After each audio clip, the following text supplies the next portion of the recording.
Seja muito bem-vinda a mais um estudo da lição da Escola Sabatina com elas. Como você já sabe, nós estamos estudando o livro de Deuteronômio e será muito bom partilhar este estudo mais uma vez com você e sua família.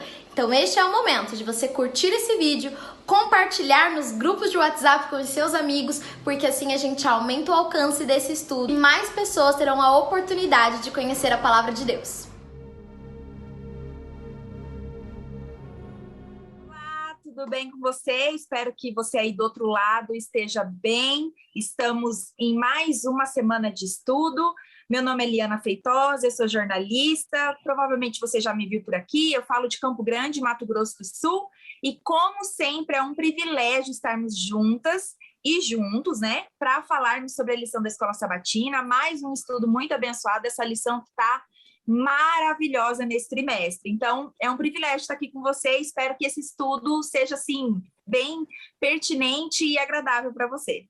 Olá, eu sou Ana Brasil, falo aqui de Sorocaba, interior de São Paulo, sou professora e também já sinto falta quando eu não participo aqui do Lição, mas é sempre um prazer estar aqui estudando com vocês e as meninas aqui, e com você na sua casa também. E a gente tem um estudo bem gostoso com a presença do nosso Deus.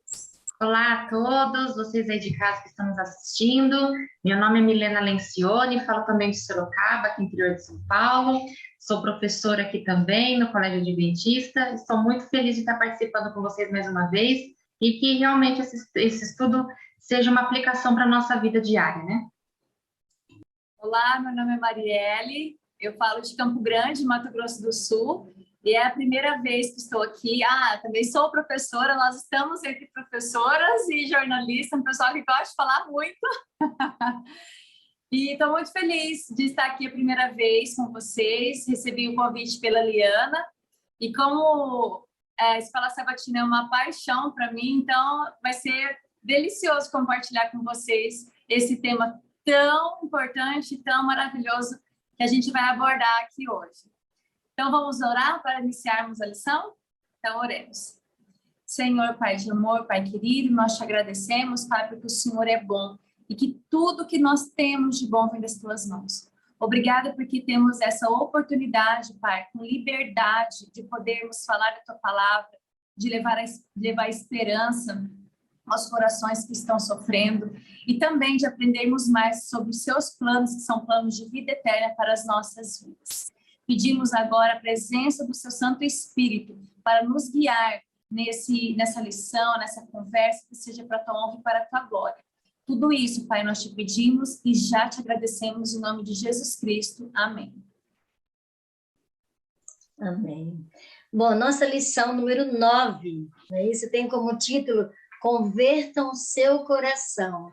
E o verso que guiou todo o estudo da semana está lá em Deuteronômio 4:29, que diz assim: de lá vocês buscarão o Senhor, seu Deus, e o acharão quando buscarem de todo o coração e de toda a sua alma. A lição começa, né, que todos somos pecadores.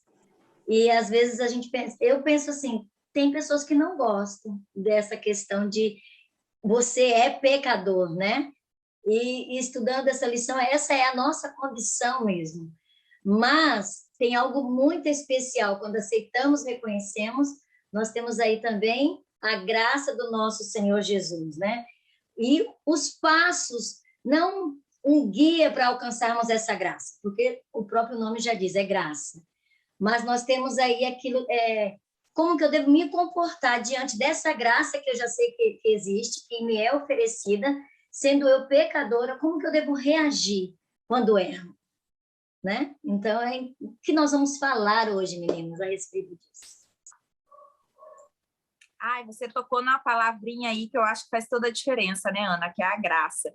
Inclusive, o nosso guia de estudo traz logo de cara um verso de Romanos 3:24, que fala, justificados gratuitamente por sua graça, né, a graça de Deus, né, a graça que vem do céu, mediante a redenção que há em Cristo Jesus. Essa é a boa nova que nós recebemos, né?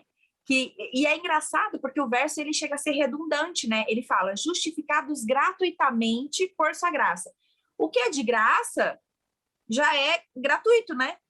Mas o verso parece que ele é redundante até para reforçar para a gente.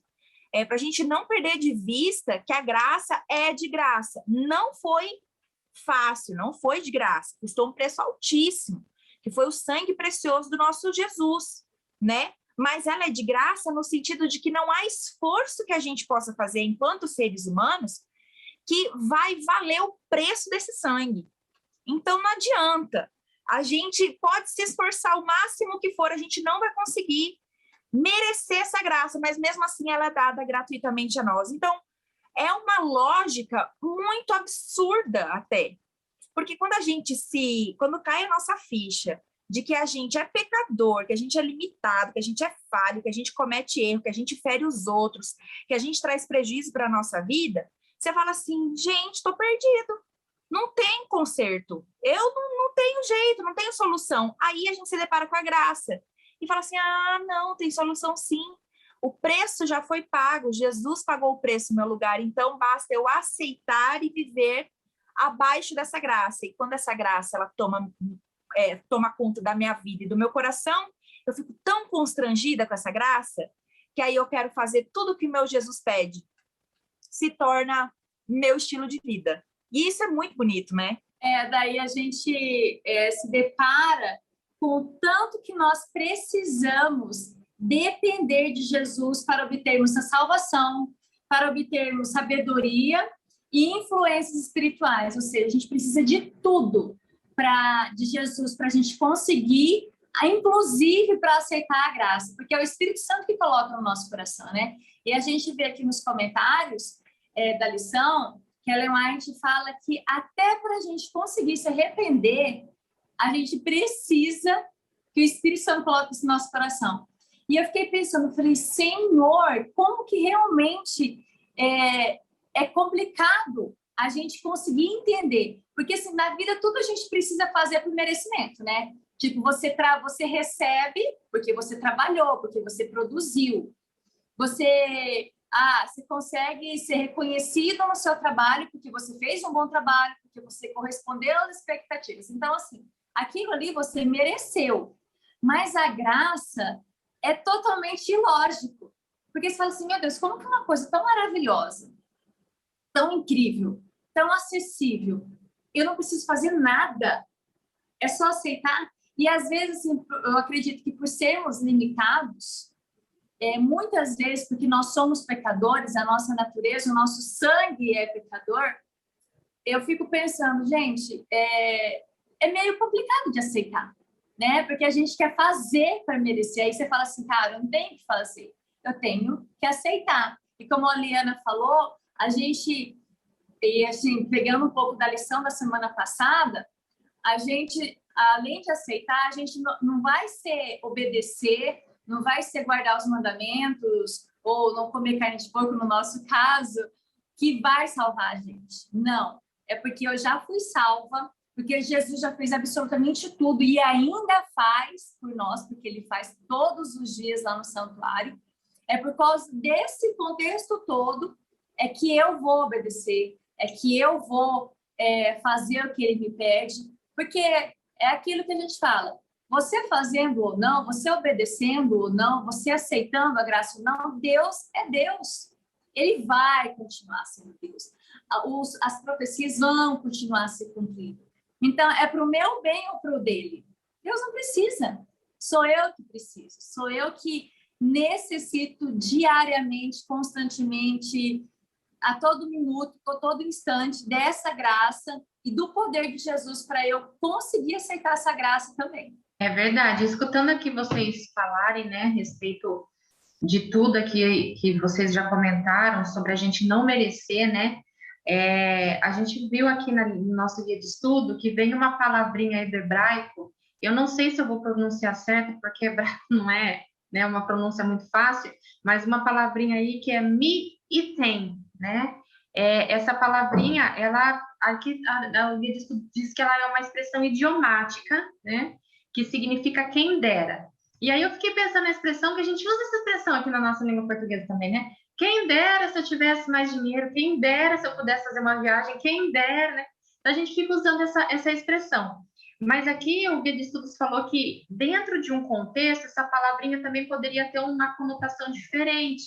Então, eles aqui colocou na questão do povo, né, que saiu do Egito, estava em peregrinação, e o tempo todo eles falando, né, quem dera se nós voltássemos para o Egito, quem dera, e apareceu essa palavrinha aí. Mas eu achei muito interessante a associação que essa lição nos trouxe, porque ela fala desse contexto do povo falando o tempo todo, ai, quem dera, quem dera. Ou seja, né, a gente aplicando a graça estava estendida sobre eles e eles não estavam reconhecendo o poder da graça de Deus que estava sobre eles. Só que em Deuteronômio também, no capítulo 5, estava ali os versos do verso 22 ao 29 para a gente estudar, e eu selecionei aqui desde o verso 28 e 29, porque essa palavrinha também aparece, só que também no outro contexto que a nossa lição convidou a gente para olhar. No capítulo 5, então, de Deuteronômio, a partir do versículo 28, fala assim: o Senhor ouviu quando vocês falaram e me disse, né, Moisés escrevendo, ouviu o que este povo disse a você. E eles têm razão em algumas coisas que eles disseram. Então, assim, eles estavam fazendo algumas reclamações e Deus ali, pela sua misericórdia, estava ouvindo o que eles estavam falando, né? E aí, no verso 29, diz assim: quem dera eles tivessem sempre no coração essa disposição para temer-me e para sempre obedecer a todos os meus mandamentos. Assim, tudo iria bem com eles e com seus descendentes para sempre. Então, aqui a gente vê a palavrinha quem dera no outro sentido. Agora, Deus falando, né? Quem dera se esse povo entendesse, quem dera se esse povo voltasse, quem dera se esse povo abrisse o coração. A gente vai falar um pouco mais sobre essa questão do arrependimento, né? Mas eu achei super interessante essa questão da lição, mostrando essa palavrinha para a gente dentro de dois contextos. O povo reclamando, quem dera, quem dera, quem dera se estivéssemos no Egito, quem dera se voltássemos, e Deus falando, quem dera se eles entendessem, né? Então, esses dois contextos eu achei muito interessante. Eu achei interessante que mesmo Deus sendo presciente de tudo o que aconteceria, assim como ele foi presciente quando ele criou o mundo, criou o ser humano, nós não estávamos em segundo plano, né? Nós sabemos que é o mistério de Deus, que desde a fundação dos tempos, desde o início, que nós não sabemos qual que é esse início, já havia o plano de redenção para o ser humano. Mas mesmo assim, Deus resolveu nos criar. Então, mesmo assim, Deus sabendo que tudo que ele fez pelo povo hebreu, tudo que ele faria ainda, ele já sabia o que ia acontecer. Mas mesmo Deus sabendo, mesmo ele sendo presciente nisso tudo, ele não interfere nas escolhas nossas, como não interferiu na escolha do povo. Mas ele já profetizou também, através, né, da gente ver em Deuteronômio, Moisés falando, ele já se antecipou e falou assim, porque vocês vão me buscar de todo o coração, vocês vão se arrepender, e eu vou perdoar, eu vou abençoar, eu vou aceitar vocês de novo. E a gente vê assim uma contradição tão grande, né, entre o nosso Deus e os outros deuses que eles seguiam, e que hoje em dia a gente sabe que tem milhares e milhares de deuses, né? Não só como uma entidade divina que eles buscam, mas a gente sabe que tem N coisas que pode ser Deus. Mas assim, a diferença, né? Que nós é um Deus que se importa e que corre atrás de nós, ao contrário dos outros deuses, que você tem que fazer, sacrificar, implorar, e o outro Deus está lá pensando, não, eu não vou te abençoar. E Deus não.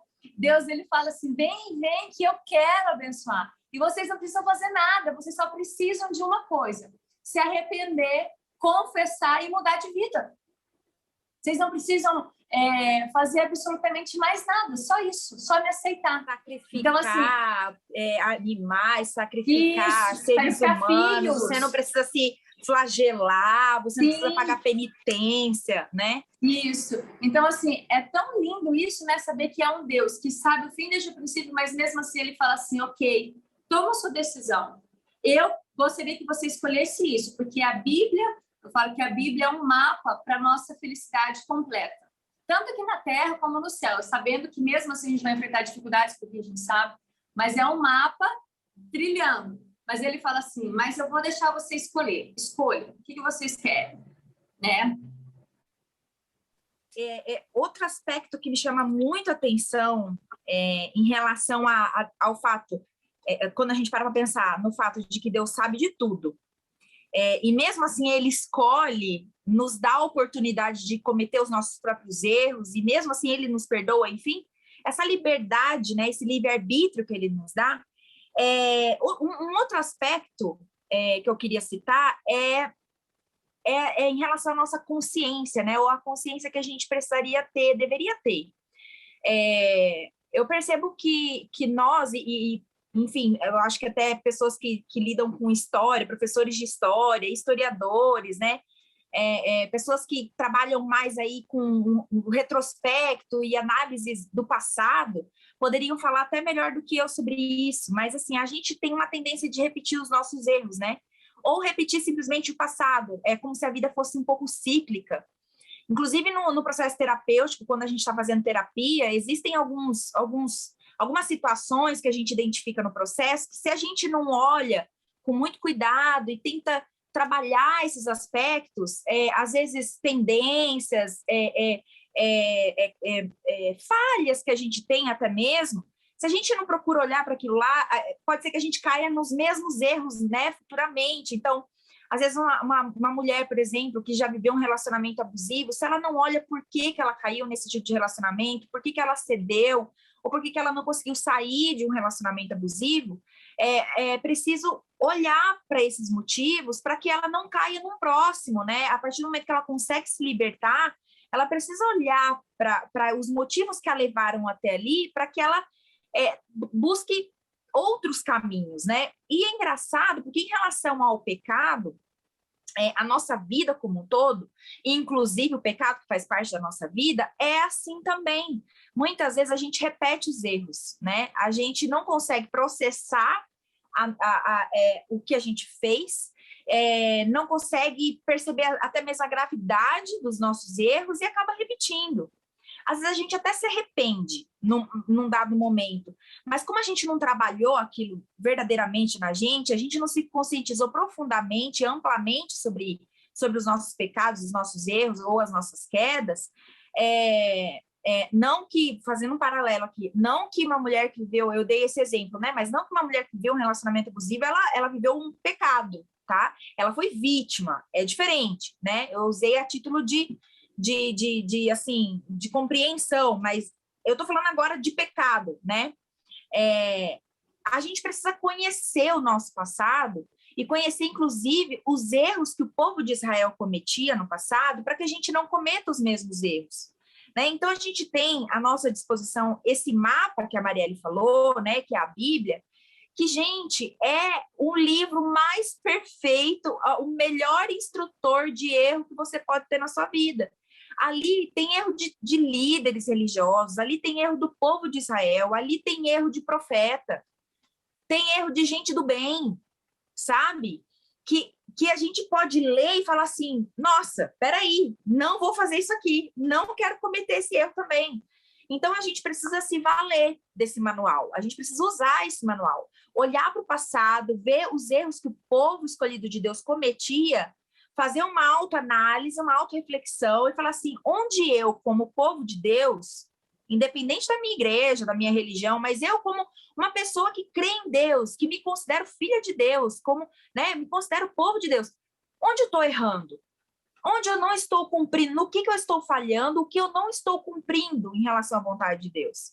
Né? Então, a gente precisa fazer essa autoanálise. E a lição, ela me trouxe a importância disso, né? Da gente estar atento para a nossa história, para a gente não repetir os nossos erros. Eu acho, escutando aqui a Liana falar, eu acho que a Liana tocou num ponto muito importante, que eu acho que é um ponto que permeou todos os dias aqui do nosso estudo, que foi essa questão da autoanálise, né? Porque ser humano é ser humano em qualquer parte da história, em qualquer momento da história, e eu acho que, assim, quando a gente vê uma lição dessa de repreensão, porque o que a gente está estudando aqui é uma questão de repreensão, né? Quando a gente estuda uma lição de repreensão, normalmente a gente costuma a transferir essa repreensão para o outro, né? A gente vê aqui essa questão da repreensão, a gente pensa em vários momentos, pode ser que a gente pense até em várias pessoas, mas será que eu pego essa repreensão agora e eu aplico que ela pode servir para mim? Porque, na verdade, a repreensão é para mim, individual, como indivíduo, né? Aqui, em todo momento, a gente vê Deus repreendendo o grupo, Deus repreendendo o povo, mas a repreensão também era de um contexto individual, né? Então, quando Deus fala ali, se vocês me buscarão, vocês me acharão, é no sentido assim, de que tipo de busca? Eu preciso realmente pegar essa questão que a Liana falou de uma autoanálise, né? E ver exatamente aonde eu estou errando. Eu preciso me conhecer, né? Porque muitas vezes eu posso pensar assim, eu estou buscando a Deus. Ok, eu estou buscando a Deus. Mas aquilo que está intrínseco dentro de mim, aquela repreensão que muitas vezes eu não aceito, pode ser algo que está me impedindo de buscar a Deus de todo o meu coração, né? Porque o fato de buscar a Deus de todo o coração, o que implica isso? É eu reconhecer o meu pecado, aquilo que eu erro, é eu agora confessar aquilo que eu erro para Deus, me arrepender de fato. O que é o arrependimento? Falar, não quero fazer mais, né? Helena falou, a gente pode olhar muitas vezes e falar assim, a gente tem vários exemplos na Bíblia, né? De pessoas, assim, muito ligadas a Deus em que no momento da vida erraram. E por que essas histórias estão na Bíblia? Para que a gente possa se identificar com elas e falar, não, ok, peraí, então agora eu errei, eu reconheço o meu erro, não quero praticar mais. Esse é o arrependimento, né? Não quero mais isso para minha vida. E aí eu busco a Deus. Então, eu acho que essa questão que a Diana colocou da autoanálise, eu acho que é a base de tudo isso que nós estamos falando aqui agora. Tem só um outro aspecto sobre isso também que veio à minha mente aqui agora. Que tem a ver com a autoanálise e tem a ver com o livre-arbítrio que Deus nos dá. Mesmo ele sabendo, né, que a gente pode errar e que a gente vai errar, ele está disposto a nos perdoar, a nos acolher e nos orientar no caminho correto, né? E é engraçado que muitas vezes a gente não consegue fazer o mesmo com o nosso próximo. Lógico, a gente não é todo poderoso como Deus, né? Deus é amor, Deus é todo amor, ele é sinônimo de amor. Então, óbvio que eu não vou conseguir corresponder com o meu irmão ou tratar o meu irmão como Deus nos trata. Mas a gente sabe que a gente precisa ter o nosso padrão alto, né? A gente precisa mirar em Jesus e falar, como ele que eu quero ser, não como eu mesma, né? Eu não quero ser cada dia mais parecida com a Liana, eu quero ser cada dia mais parecida com Deus, com Jesus, né? Beleza. E aí, em relação a isso, a essa autoanálise, eu acho que precisa entrar nessa autoanálise também, a minha colocada de mão na consciência, se eu estou disposta a perdoar sempre que necessário, a acolher e ter paciência, benevolência com o meu irmão, ou tudo que eu posso dar para ele é o cancelamento. Se tudo o que eu tenho para oferecer sabe, é patada e não consideração.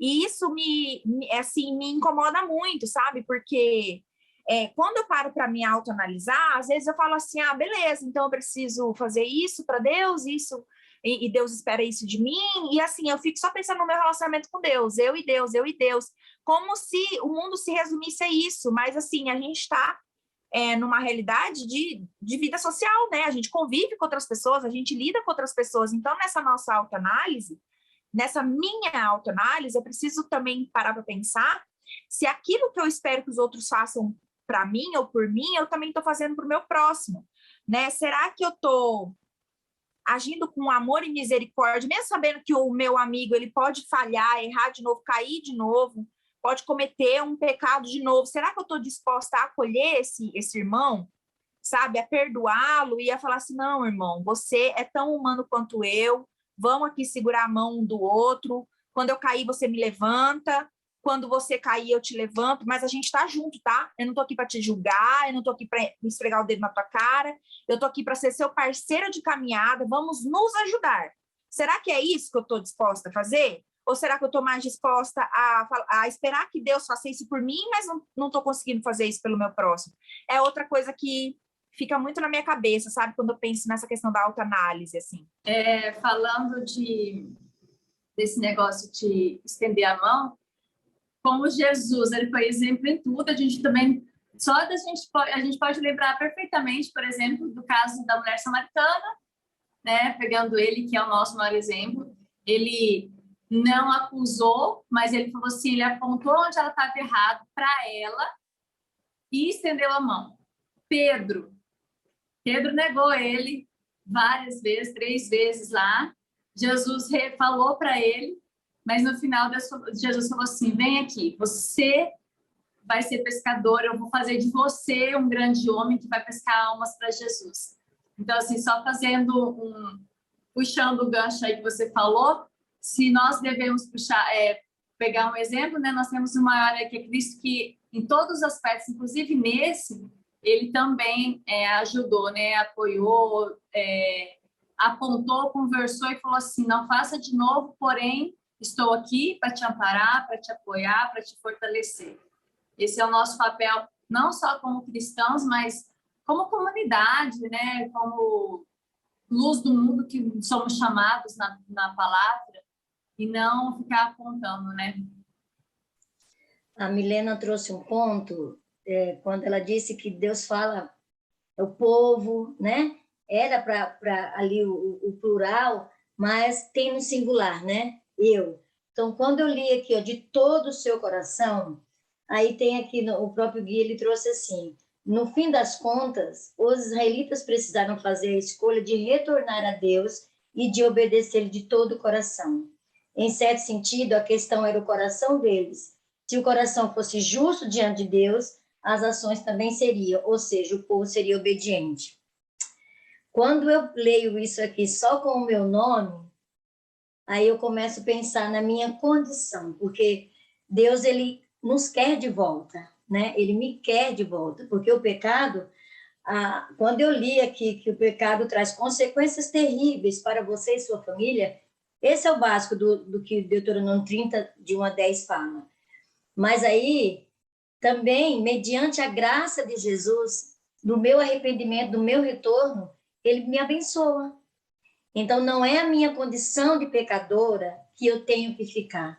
Para você que está nos ouvindo aí, pensa assim, não importa o que você tenha feito, não importa o que você tenha vivido, o momento que você sentir aquela necessidade no seu coração de arrependimento, eu não quero mais, igual foi dito aqui, eu não quero mais. E mesmo que você venha fazer novamente, entenda, não é virar, a gente costuma dizer, não é virar pecadeiro, né? A nossa condição é de pecador. Mas nós estamos aqui. E esse Deus está aqui comigo, com você. Então, independentemente do que aconteceu, vá a Deus, busque, acredite, sabe? Se arrependa. O que é, gente? De todo o seu coração. Para um coração tão cheio de coisas como a nossa sociedade hoje nos permite, enchermos o nosso coração de tantas coisas. E a gente se desprender disso, pensar que o outro precisa do mesmo perdão que eu, da mesma graça e misericórdia que eu, é só quando eu compreendo mesmo a graça que eu recebo desse Deus. Eu preciso acreditar que isso é real, para que eu realmente tenha paz e consiga. Fácil não é. Esses dias eu estava discutindo com meu marido assim, ele falando que era fácil seguir os mandamentos. Ele mostra um contexto, eu falei, não é fácil, não, é difícil. Aí, não, mas a gente tá... Eu falei, não, mas olha só, não é que Deus deixou ali porque... É lógico que com Deus a gente consegue. Então, eu fiquei pensando, tem os desafios de obedecer, como tem os desafios da gente voltar, da gente se arrepender, não é? Então, assim, com Jesus as coisas se tornam mais fáceis, elas são possíveis. Isso não quer dizer que elas são fáceis de serem realizadas, mas a graça é certa em toda e qualquer circunstância. Inclusive, a lição de quarta-feira, ela fala, né, que os israelitas, eles precisaram escolher retornar a Deus e se arrepender de todo o coração, né? Então, assim, de uma maneira muito genuína, muito sincera, né? E eu fiquei pensando, assim, no fato de que muitas vezes, infelizmente, a gente, por ter consciência de que o arrependimento ele precisa ser sincero, ele precisa ser genuíno, ele precisa ser profundo, ele precisa ser contínuo, né? Se eu cair, eu não posso falar assim, já caí mesmo, vou ficar aqui caída. Não, a gente precisa retomar, né? Se reerguer e começar de novo, segurar na mão de Deus para recomeçar. Por a gente ter essa consciência, muitas vezes a gente quer, assim, meio que obrigar o nosso irmão a se arrepender na marra, né? Muitas vezes a gente quer que a pessoa que a gente julga estar errada, né? Já começou meio equivocado aí, né? Eu estou julgando que o fulano está errado. Então, na minha concepção, o fulano está errado, como se eu fosse Deus, né? E soubesse todos os pormenores da vida do fulano, mas, enfim, muitas vezes eu julgo que o fulano está errado, enxergo o erro dele, chego nele e falo assim, filho, você precisa se arrepender. Mas, assim, eu chego e não faço essa proposta, assim, de uma maneira amorosa, de uma maneira equilibrada, de uma maneira sábia, sabe? Eu faço isso meio que na marra. Eu falo assim, olha, você precisa aceitar seu erro, você tá entendendo? Você precisa aceitar seu erro e você tem que mudar agora. Você se arrepende agora e muda agora, como se fosse um estalar de dedos, assim, né? Como se o processo de conversão é como se a gente fosse um grande bitrem numa rodovia de mão única, né? De um sentido, mão única não, de um sentido só, não sei se estou falando certo, num sentido só, e eu preciso fazer uma conversão com aquele bitrem.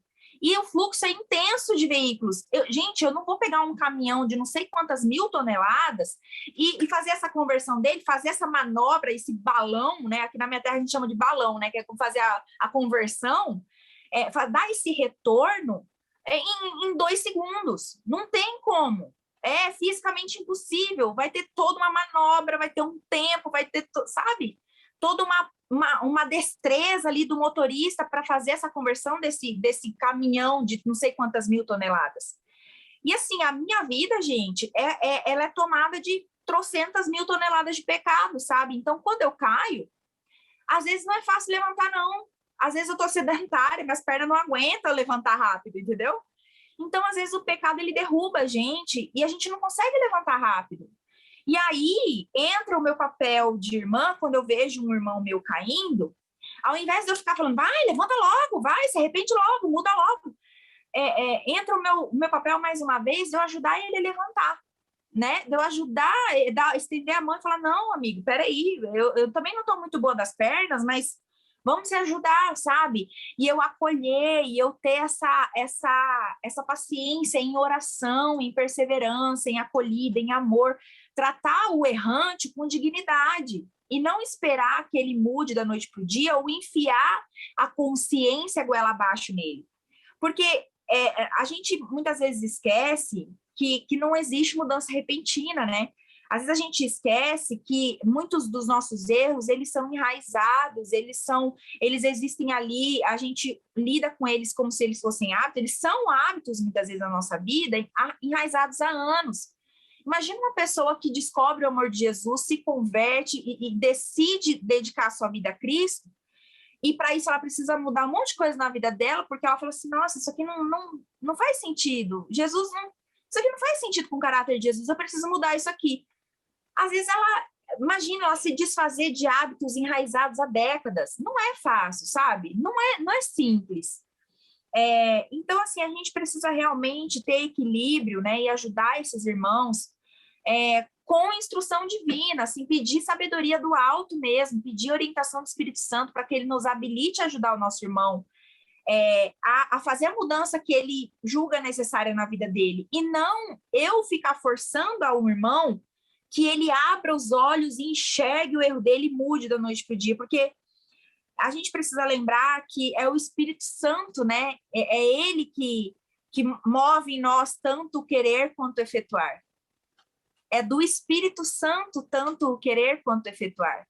Não é da Liana, não é no meu tempo, não é do meu jeito, é do Espírito Santo. Então, mais do que eu querer mudar o meu irmão, eu peço para que Deus me dê sabedoria para eu ser usada pelo Espírito Santo para que meu irmão mude. Olha a diferença. Ao invés de eu querer mudar o meu irmão do jeito que eu acho que ele tem que ser, eu preciso ser instrumento do Espírito Santo para que o Espírito Santo mude o meu irmão. E aí o Espírito Santo vai falar para o meu irmão que ele precisa mudar. Não sou eu que vou necessariamente ficar rezando o terço, né, para o irmão, lá falando a listinha de coisas que ele tem para fazer. Eu creio muito que o Espírito Santo, aí nós como adventistas, nós cremos muito que nós podemos ter contato direto com Deus. A gente não acredita em intermediário. Então, é a gente botar o joelho no chão e falar assim, Senhor, me mostra. Ele está disposto a mostrar.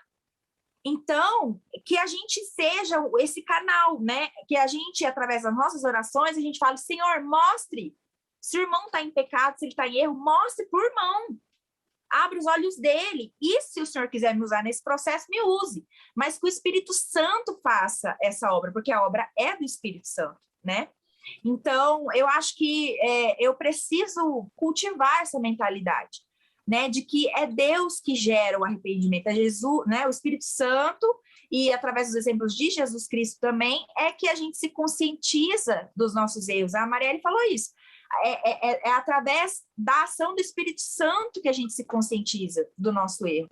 Não é se a gente for por nós mesmos, gente, pelos nossos parâmetros, se eu for pelos meus parâmetros, eu vou achar que eu estou mais certo do que errado. Então, já começa daí o problema, né? O Espírito Santo precisa mostrar para mim. É que nem Paulo fala, né? Hoje no Reavivados, que a gente lê lá em Hebreus 4, desculpa, que uns precisam de papinha. Ele compara, né? Ele fala isso bem assim, ele desenhou pra gente. Uns acabaram de se converter e depois você tem que ir passando aos poucos as coisas para ele. Outros não, outros já estão recebendo alimento sólido, já precisa de alimento sólido, de coisas mais profundas. E lembrando que você falou aí, eu não sou adventista de berço, eu fui convertida. Então, assim, aquilo que você falou, eu fui criada numa tradição, numa doutrina totalmente diferente de adventismo. Então, foi um processo, anos, num processo aí, de se desfazer de velhos hábitos e adquirir novos hábitos. E não foi fácil. E eu ouvia muito isso, sabe? Tipo, você fala assim, você não pode fazer isso.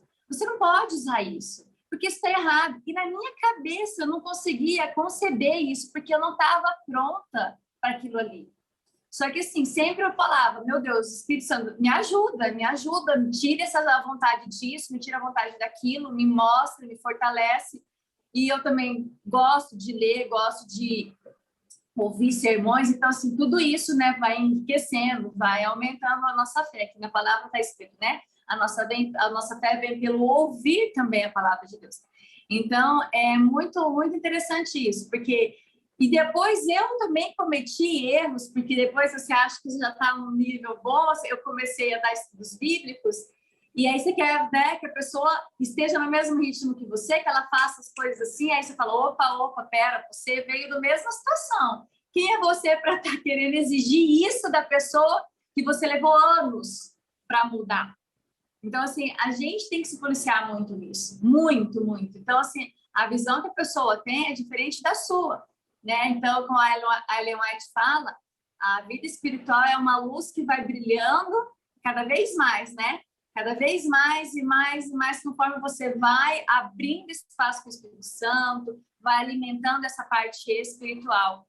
E a gente tem que ser muito, muito, muito cuidadosos mesmo com os nossos irmãos que estão aí entrando na fé, dos que estão retornando, porque a gente não sabe o que aconteceu para ele sair, para ele retornar. E não cabe nós querer julgar ou perguntar. O que cabe a nós é o quê? Acolher, é amar, é ter paciência. Porque uma hora o Espírito Santo, assim como ele agiu com você e cada um tem o seu tempo, vai agir também no coração daquela pessoa que está com sinceridade ali, com vontade mesmo de ter uma vida nova em Cristo Jesus, né?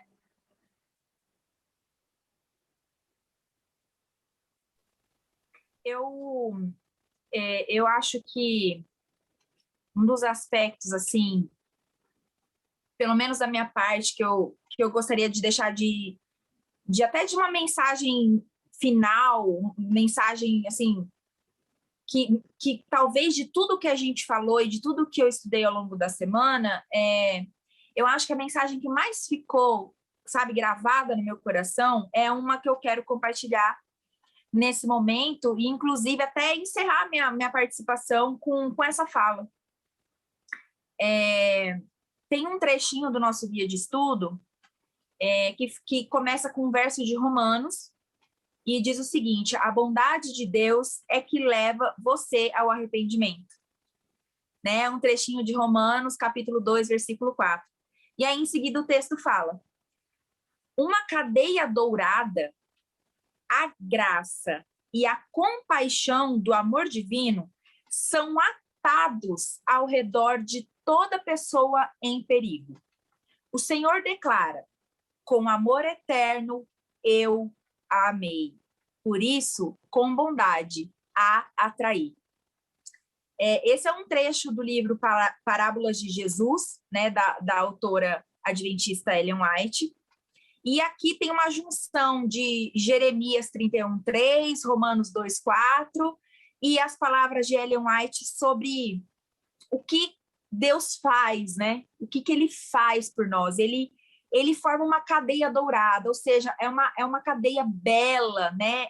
Ela é luxuosa, não no sentido de ostentação, mas no sentido de beleza, né? É uma cadeia que não é grosseira, né? Ele envolve a gente, toda pessoa em perigo. Eu me considero em perigo. Eu estou o tempo todo sendo assaltada por Satanás. E aí ele vê que eu estou em perigo, e aí ele coloca essa cadeia dourada em volta de mim, que é cheia de graça e de compaixão do amor divino. E aí ele fala: com amor eterno eu te amei. E por isso, com bondade eu te atraí. Então, essa cadeia, não é que ela vai me prender, amarra. Ela é tão amorosa, ela é tão maravilhosa, tão brilhante, tão perfeita, ela é tão bela, que eu me coloco nela. E ali, na verdade, se torna um berço confortável de amor, um ninho que me protege. É engraçado porque Ellen White usa essa palavra cadeia, né?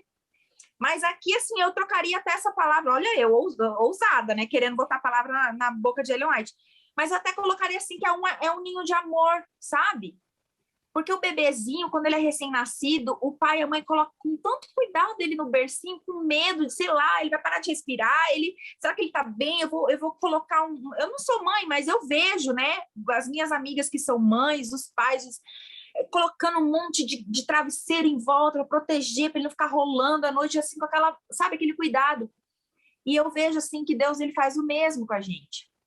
Ele cerca a gente de cuidados, de compaixão, misericórdia, perdão.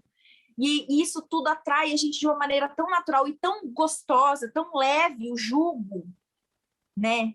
O fardo é leve, o jugo é suave, o fardo é leve. E aí você fala assim: eu não quero sair daqui. Pelo contrário, eu quero permanecer aqui, eu quero que outras pessoas venham para cá também. Eu quero que as pessoas se sintam seguras como eu estou me sentindo segura.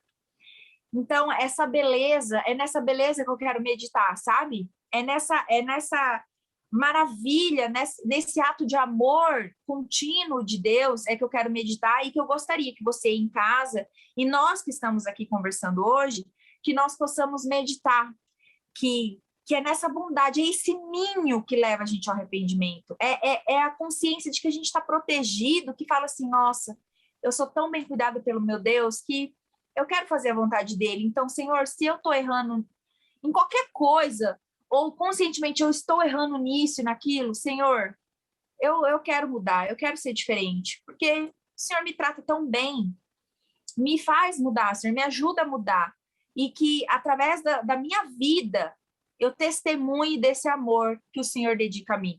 Essa sabe, é o meu desejo, assim, para hoje e para sempre, e que eu queria compartilhar com vocês.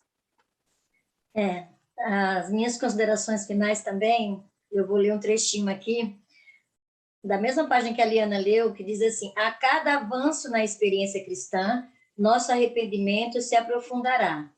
Justamente aqueles a quem Deus perdoou e reconhece como seu povo, diz ele. Então vocês se lembrarão dos seus maus caminhos e das suas ações que não foram boas. E aí continua, né? Da nossa condição de pecador, como realmente nós vamos nos sentir quando percebemos que carecemos dessa graça de Deus. A Liana colocou muito bem quando disse que da maneira que nós temos que tratar o outro.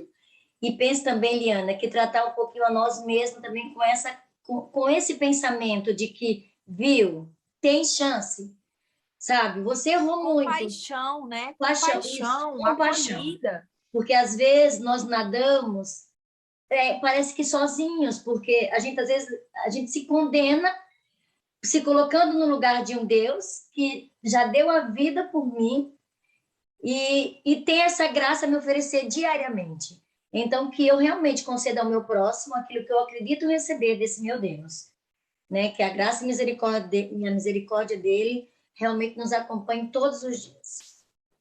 As minhas considerações finais, vou ler um trechinho de Deuteronômio 4:31, que fazendo um apanhado de tudo, se a gente tiver tudo isso, fala assim, ó: então o Senhor, teu Deus, não te desamparará, porquanto é Deus misericordioso, nem te destruirá, nem se esquecerá da aliança que jurou. Olha que coisa mais linda, né? Ele correndo atrás da gente, dando essa promessa que vai cumprir na nossa vida se a gente se arrepender, se a gente estiver com o coração aberto para o Espírito Santo nos transformar. Ele não vai desamparar, mesmo na angústia, né? A gente vê no versículo anterior que fala: quando estiveres em angústia, quando vierem os dias maus, vocês vão olhar para mim e eu vou estar aqui. Eu vou te ajudar, eu não vou virar as costas, eu não vou te condenar, eu não vou te... Ele que é o juiz que pode todas essas coisas, ele não vai fazer nada disso. Ele vai te acolher, ele vai te amar, ele vai te fortalecer, ele vai te dar uma nova chance de um recomeço na aliança que ele tem para nós. Olha que coisa linda. Então, que a gente medite que, como vocês falaram, ele sempre tem uma chance e a única coisa que Deus quer, assim, ele é alucinado, em salvação, em salvar a gente da gente mesmo, inclusive, principalmente.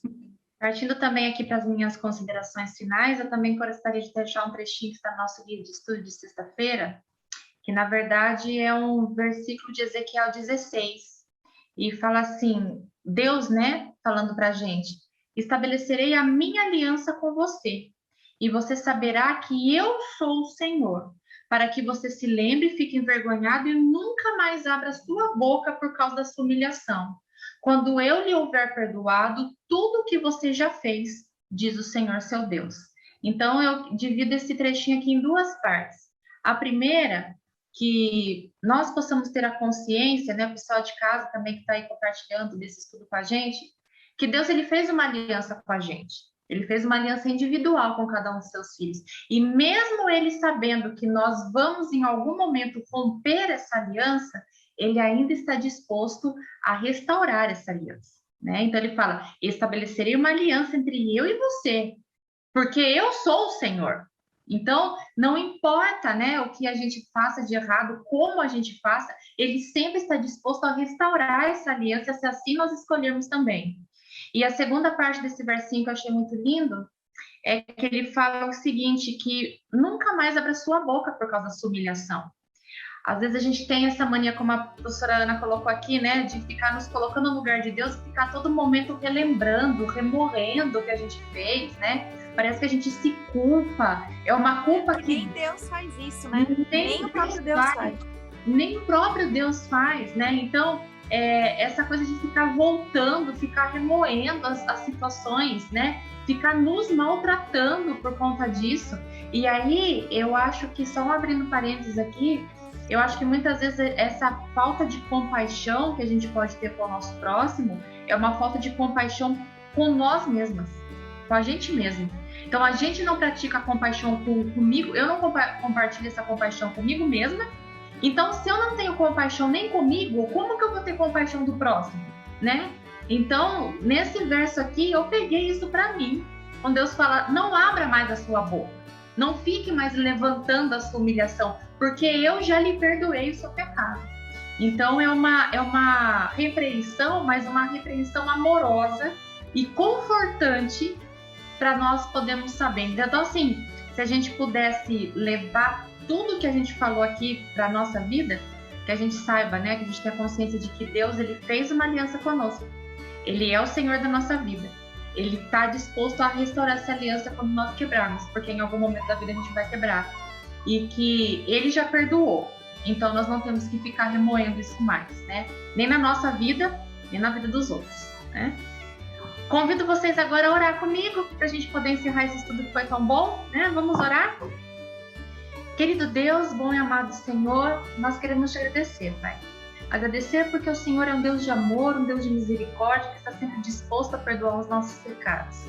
Queremos colocar nas tuas mãos o nosso coração, as nossas atitudes, os nossos pensamentos, que o Senhor possa nos dirigir, que o Espírito Santo do Senhor possa dirigir tudo isso na nossa vida e que nós possamos ser o representante do seu caráter para as pessoas que cruzam nosso caminho também.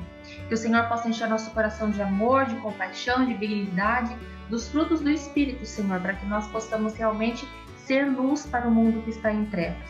Que o Senhor possa nos abençoar, continue conosco e nos capacite a aplicar aqui tudo que nós comentamos na nossa vida diária também.